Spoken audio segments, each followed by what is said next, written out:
अब जैसा कि नवंबर में अमेरिका के प्रेसिडेंशियल इलेक्शन होने वाले हैं, सो पूर्व राष्ट्रपति डोनाल्ड ट्रंप भी रैली पर निकले थे ताकि इलेक्शन का प्रचार हो सके।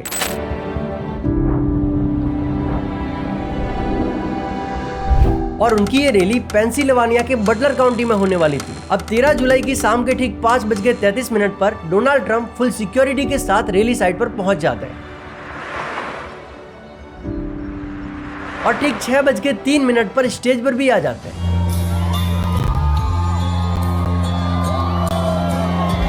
लेकिन ये स्टेज पर आने में केवल थोड़ा सा और लेट कर देते ना, तो आगे जो अनहोनी होने वाली थी वो होती ही नहीं। अब उनके स्टेज पर आते ही पब्लिक ने भी शोर मचाना स्टार्ट कर दिया था। एंड फाइनली अब वो पल आ चुके थे जब डोनाल्ड ट्रंप अपनी स्पीच देना स्टार्ट करते हैं।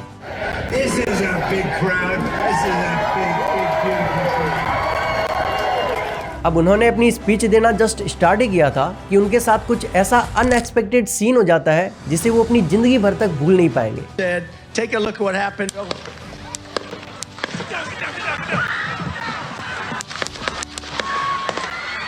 अब इस फायरिंग अटैक में शूटर ने पूरी 8 गोलियां चलाई, जिससे केवल डोनाल्ड ट्रंप ही नहीं बल्कि रैली में बैठी पब्लिक में से 3 और लोग उसके शिकार बने, जिसमें से 2 लोग घायल हुए और एक 50 साल के कोरी कॉम्पिटिटर की जान चली गई।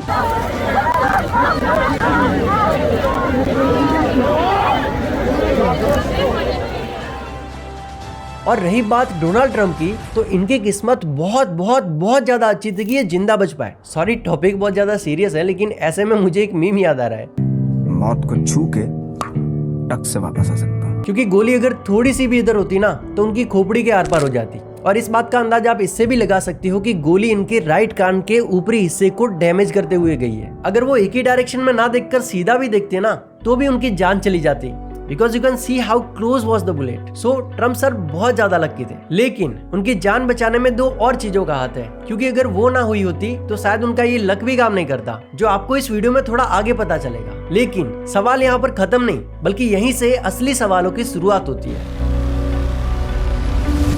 नंबर 1, आखिर इतनी ज्यादा हाई सिक्योरिटी होने के बावजूद भी कोई शूटर आकर गोली चला लेता है और वो गोली उनके कानों को छूकर भी चली जाती है। ये कैसे पॉसिबल है? क्योंकि उनके सीक्रेट सर्विस के एजेंट क्या कर रहे थे। नंबर 2, कोई बदमाश हाथों में राइफल लेकर डोनाल्ड ट्रंप को नुकसान पहुंचाने के लिए उस एरिया में घुसाया है। इस बात की खबर सीक्रेट सर्विस के एजेंट को लगभग 20 मिनट पहले से ही थी। तो ऐसे में उन्होंने डोनाल्ड ट्रंप को एक बार भी इन्फॉर्म क्यों नहीं किया और उनको स्टेज पर आने से रोका क्यों नहीं? अब सबसे मेन सवाल, हु वॉज द शूटर? आखिर गोली किसने चलाई और क्यों चलाई? आखिर उसके डोनाल्ड ट्रंप पर हमला करने के पीछे का मोटिव क्या था? उसका कुछ पर्सनल मैटर था या इसमें भी कोई पॉलिटिक्स थी? और फायरिंग करने के बाद आखिर उसके साथ क्या हुआ? अब हो सकता है कि कुछ लोगों को ऊपर से इस बारे में पता हो, पर बिलीव मी, जितनी गहराई और जड़ से इस वीडियो में मैं आपको बताने वाला हूँ ना, शायद वो आपको कहीं पर भी एक साथ इतना जल्दी ना मिले। तो आप आ रहे हो ना मेरे साथ? Let's begin. You could look at him and you would be like, assassination of former President Trump. CBS News. It is a miracle President Trump wasn't killed. I would have to get back to you. That is a no. You're full of shit today. You're just being completely dishonest. 20 सितंबर 2003 ये वो दिन था जब Pennsylvania के बेथल park के घर में एक बच्चे का जन्म होता है, जिसका नाम थॉमस रखा जाता है।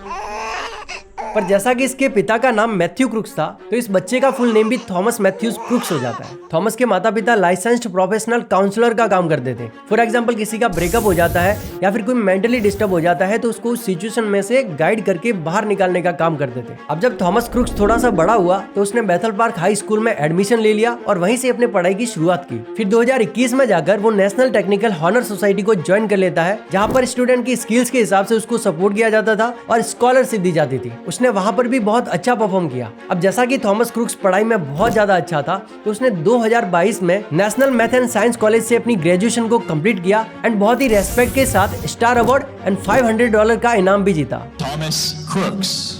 This is Crooks' 2022 high school graduation. He graduated community college in... लेकिन मूवी के हर उस पढ़ाकू बच्चे की तरह थॉमस का भी दूसरे बच्चे मजाक बनाते थे। उसके कपड़ों को लेकर भी मजाक उड़ाते थे, क्योंकि वो मोस्टली एक हंटर, शिकारी की तरह ही कपड़े पहनता था एंड मास्क भी पहनता था। सो दूसरे बच्चे उसको तंग करने और डराने धमकाने का कोई भी मौका नहीं छोड़ते थे। Based on the way he dressed, I mean, you know how kids are nowadays.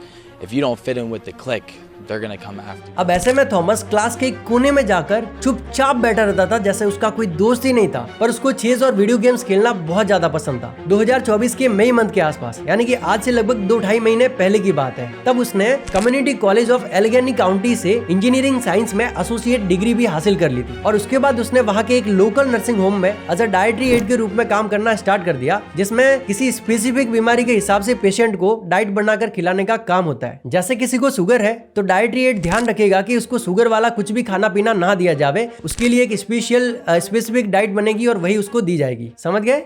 Okay. अब पिछले 1 साल से वो गन शूटिंग क्लासेस भी जाता था क्योंकि उसको उस चीज में इंटरेस्ट था। अब इसके आगे भी बहुत कुछ है, लेकिन बस इतना काफी है।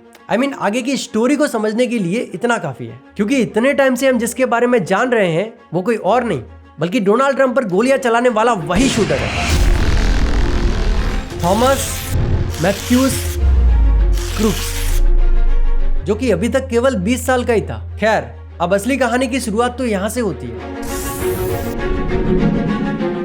8 जुलाई को यह पब्लिकली अनाउंस कर दिया जाता है कि 13 जुलाई को डोनाल्ड ट्रंप की बटलर पेंसिल्वेनिया में रैली होने जा रही है। वहीं दूसरी ओर शायद इस अनाउंसमेंट के बाद थॉमस क्रूक्स ने भी अपनी तैयारी चालू कर दी थी।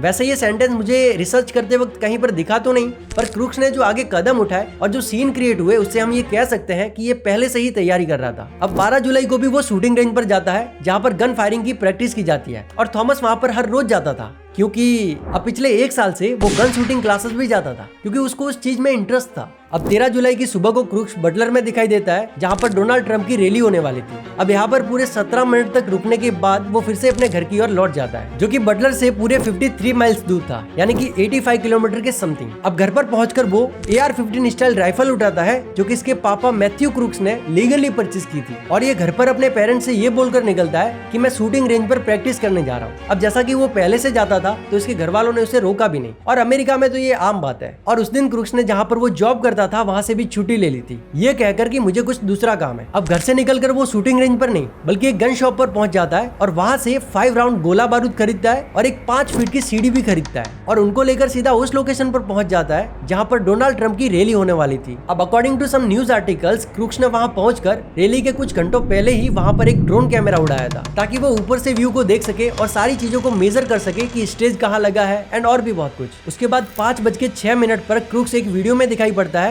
जो पब्लिक में से ही कोई बना रहा था नॉर्मली। इस वीडियो में क्रूक्स सिक्योर्ड एरिया के बाहर उस बिल्डिंग के पास दिखाई देता है जहां पर वो चढ़ने की प्लानिंग बना रहा था। अब इसके जस्ट 4 मिनट बाद पुलिस को इसकी हरकतें डाउटफुल लगती है, इसलिए एक पुलिस ऑफिसर इसकी फोटो खींचता है और इसके बारे में सीक्रेट सर्विस को भी इन्फॉर्म कर देता है। अब यहाँ पर आपको ये सीक्रेट सर्विस वर्ड बार बार सुनाई देगा, सो अगर आपको ये पता है तब तो अच्छी बात है, बाकी नहीं है तो मैं बता देता हूँ। सीक्रेट सर्विस एक एजेंसी है जो यूएसए में बड़े बड़े नेता, पॉलिटिशियन, बड़े ऑफिसर्स एंड वीआईपी लोगों को प्रोटेक्ट करने का काम करती है। इसमें एक स्पेशल फोर्स होती है जिनके पास नॉर्मल पुलिस से ज्यादा पावर होती है, पर साथ ही साथ इनकी ट्रेनिंग भी बहुत ज्यादा टफ होती है। खैर, जब सीक्रेट सर्विस को इस बारे में पता चलता है तो वो इस अनजान व्यक्ति यानी कि थॉमस क्रूक्स को ढूंढने की कोशिश करते हैं, पर वो कहीं पर भी नहीं मिलता है। अब उस टाइम मामला इतना सीरियस नहीं था, इसलिए उन्होंने भी इसे हल्के में ही लिया था कि होगा कोई भी आलतू फालतू आदमी जो भटक रहा होगा बाहर, और क्या। अब इसी बीच समथिंग 5:33 पर पूर्व राष्ट्रपति डोनाल्ड ट्रंप फुल सिक्योरिटी के साथ उस जगह पर पहुंच जाते हैं। 33 p.m. The motorcade for former President Donald Trump arrives.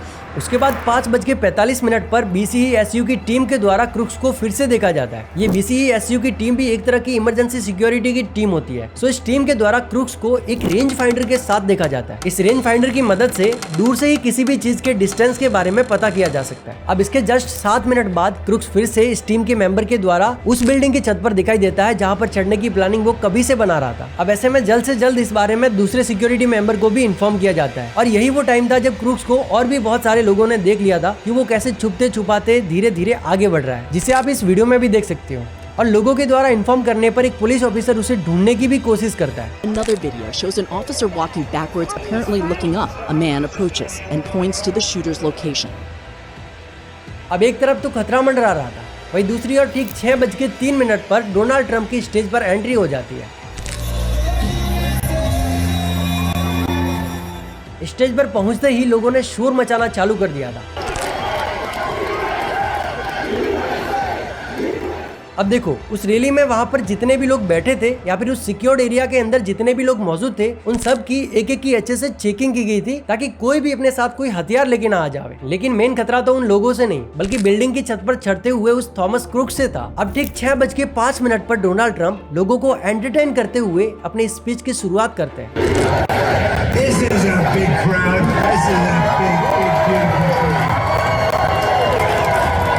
अब यहाँ पर डोनाल्ड ट्रंप एक ऐसा डिसीजन लेते हैं जो आगे जाकर उनके लिए एक वरदान साबित होता है, और वो ये था कि वो स्पीच देने के लिए टेलीप्रॉम्प्टर का यूज करने से मना कर देते हैं। You don't mind if I go off teleprompter, do you? Because these teleprompters are so damn boring. I try and explain them. कुछ समझ में नहीं आया, कुछ सेकंड्स और वेट कर लो, सब समझ में आ जाएगा। अब लगभग 6:10 तक सीक्रेट सर्विस के एजेंट्स को इस खतरे के बारे में कंफर्म हो गया था, और इसी वजह से इन दोनों बिल्डिंग्स पर मौजूद स्नाइपर काउंटर ऑफिसर्स भी अपनी राइफल का टारगेट डायरेक्शन चेंज करते हुए उस बिल्डिंग की ओर मुड़ते हैं जिस पर क्रुक्स था।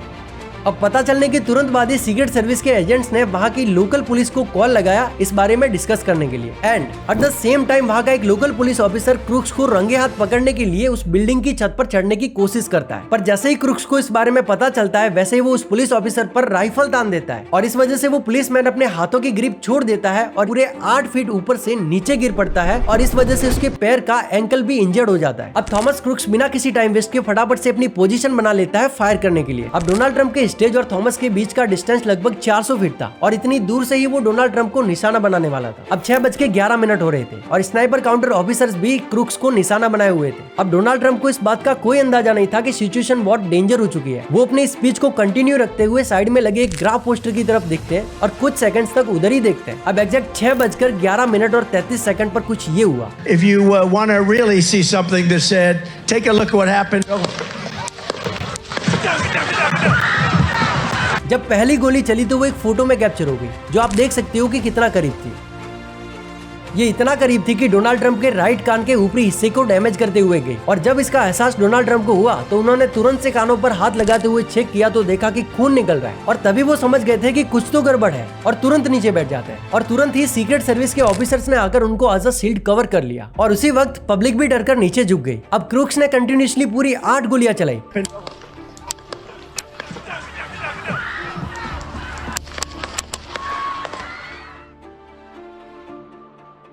पर इसके बाद एक और आवाज सुनाई देती है, जो स्नाइपर काउंटर ऑफिसर ने सिर्फ एक गोली के साथ पहले शॉट में ही थॉमस क्रुक्स को मार गिराया, लेकिन थोड़ा सा लेट हो गए, क्योंकि यही काम अगर कुछ सेकंड्स पहले हो जाता तो ना तो डोनाल्ड ट्रंप पर गोलियां चलती और ना ही पब्लिक में बैठे हुए डेविड डच एंड जेम्स कोपेनहेवर घायल होते और 50 साल के कोरी कॉम्पिटिटर अपनी जान भी नहीं गंवाते। अब 6:14 पर डोनाल्ड ट्रंप फुल प्रोटेक्शन के साथ जैसे ही खड़े होते हैं तब चारों तरफ से फाइट फाइट फाइट का नारा सुनाई देने लगता है, एंड बिना टाइम वेस्ट किए तुरंत ही उनको ट्रीटमेंट के लिए हॉस्पिटल ले जाया जाता है। अब यहाँ पर डोनाल्ड ट्रंप की जान सिर्फ इसलिए बच पाई क्योंकि वो उस ग्राफ पोस्टर की ओर देख रहे थे, और लगातार कुछ सेकंड्स तक उधर ही देखने की वजह से गोली इनके कानों को छूकर चली गई और उनकी जान बच गई।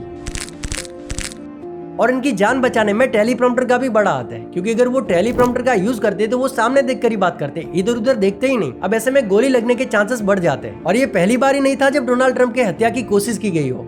8 जून 2016 को पैराडाइस नावेडा में एक पॉलिटिकल रैली के दौरान माइकल नाम के एक 20 साल के ब्रिटिश बच्चे ने पुलिस ऑफिसर से गन छीनने की कोशिश की थी ताकि वो डोनाल्ड ट्रंप पर फायर कर सके। और आपको पता है उसका मोटिव क्या था? डोनाल्ड ट्रंप को प्रेसिडेंट बनने से रोकना। बड़ी प्रॉब्लम है यार लोगों को इनसे। खैर, इससे पहले कि हम थॉमस क्रुक्स के डोनाल्ड ट्रंप पर हमला करने के पीछे के मोटिव को जाने, उससे पहले हम सीक्रेट सर्विस एजेंसी के डोनाल्ड ट्रंप को प्रोटेक्ट करने के इस बड़े से फेलियर को थोड़ा डिटेल में समझ लेते हैं। अब इस बड़े से फेलियर को लेकर इस एजेंसी पर बहुत सारे सवाल खड़े हो गए, जिसका जवाब देना उनके लिए बहुत ज्यादा मुश्किल था, बिकॉज डोनाल्ड ट्रंप की टीम ने इस एजेंसी की डायरेक्टर किम्बरली चीटल से पिछले 2 साल में बहुत बार ट्रंप की एक्स्ट्रा सिक्योरिटी के लिए रिक्वेस्ट की गई थी, पर उन सारी रिक्वेस्ट को या तो नजरअंदाज कर दिया गया या फिर रिजेक्ट कर दिया गया। अब किम्बरली चीटल पर जब ये सवाल उठना चालू हुआ तब वो कहती है कि ये सब एक अफवाह है, ऐसी कोई रिक्वेस्ट हमको मिली नहीं है। लेकिन बाद में ये क्रिकेट की तरह रंग बदल कर क्या कहती है वो आपको आगे बताता हूँ। अब एक सवाल तो ये था, ठीक है, एंड दूसरा ये था कि जब फायरिंग होने के लगभग 20 मिनट पहले से ही सीक्रेट सर्विस के एजेंट्स को इसके बारे में पता था, तो उन्होंने एक बार भी डोनाल्ड ट्रंप को इन्फॉर्म क्यों नहीं किया? और सबसे पहली बात तो ये कि उनको स्टेज पर आने क्यों दिया? उधर ही रोक लेते। एंड अगला सवाल ये है कि जब 1 मिनट 30 सेकंड पहले से ही स्नाइपर काउंटर क्रूक्स को निशाना बनाए हुए थे तो उन्होंने शूट करने में इतना डिले क्यों किया? अब यहाँ पर कुछ लोगों का कहना है कि पहले उनको ऐसा लगा था कि सामने कोई पुलिस ऑफिसर है और इसी वजह से वो शूट नहीं कर रहे थे। और केवल इतने ही नहीं, और भी बहुत सारे सवाल खड़े हुए जिनका जवाब लेने के लिए डायरेक्टर किम्बरली चिटल को कांग्रेस ने उनकी सभा में बुलाया। बाय द वे, ये राहुल गांधी वाली कांग्रेस नहीं है, ये यूनाइटेड स्टेट कांग्रेस है जो वहाँ पर कानून बनाती है और उनमें बदलाव भी करती है। और कांग्रेस के पास प्रेसिडेंट से भी ज्यादा पावर होती है। खैर, टॉपिक पर वापस आते हैं। तो जब उसे कांग्रेस हाउस में बुलाया गया तब कांग्रेस के हर एक अधिकारी ने डायरेक्टर से ऐसे ही कुछ इंपॉर्टेंट सवाल पूछे। No, I have not. Have you talked to the counter sniper who took the shot that took out the bad guy? Yes, I have. And can you tell us about that conversation? I would not want to reveal conversations that I've had with my employees. और उधर जाके वो कहती है कि Donald Trump की team के द्वारा की गई कुछ रिक्वेस्ट को इसने मना बोला था। What does some requests mean? How many times? Some indicate requests is plural, so more than once they asked for additional help and you turned them down. जबकि पहले क्या बोला था कि डोनाल्ड ट्रंप की टीम के द्वारा ऐसी कोई रिक्वेस्ट मिली ही नहीं थी। खैर, अधिकारियों के द्वारा पूछे गए एक भी सवाल का उसके पास एक्यूरेट जवाब नहीं था, या फिर ऐसा भी हो सकता है कि वो सच्चाई बताना ही नहीं चाहती हो। फिर क्या, कांग्रेस के सारे अधिकारियों ने जमकर फटकार लगाई। 15 out of 16 kill shots, and the one I missed would have hit the president's ear. It is a miracle President Trump wasn't killed. Your obfuscating today is shameful, and you should be fired immediately and go back to Garden Doritos. Mr. Chairman, I yield back. और director ma'am को resign डालने के लिए कहा गया। फिर क्या, उनको रिजाइन डालना ही पड़ा भाई।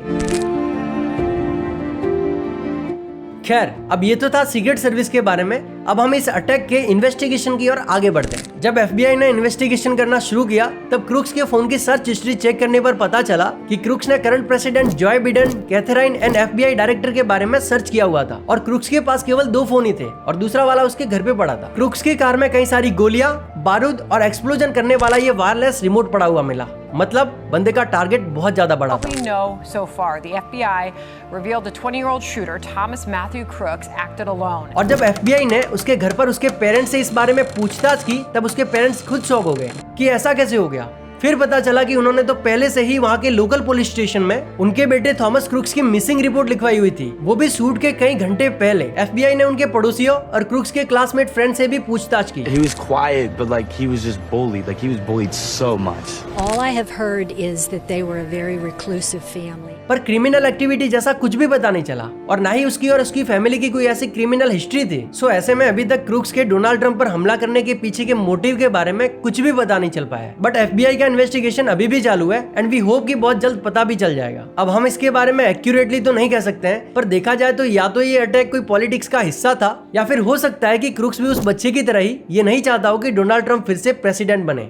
अब डोनाल्ड ट्रंप पर हुए इस हमले की खबर मिलते ही current president Joe Biden, other countries के प्राइम मिनिस्टर एंड पॉलिटिशियन ने इस हमले की निंदा की एंड डोनाल्ड ट्रंप की जल्द से जल्द रिकवरी की शुभकामनाएं भी दी।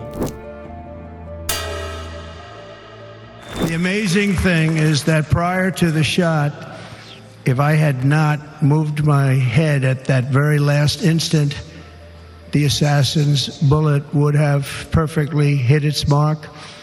And I would not be here tonight. We would not be together.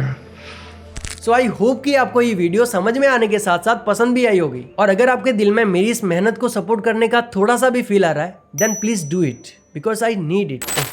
Video बहुत ज़्यादा लंबी बन गई है। खैर, अब मैं मिलता हूँ आपसे अगली वीडियो में। तब तक के लिए ख्याल रखिए अपना। राधे राधे।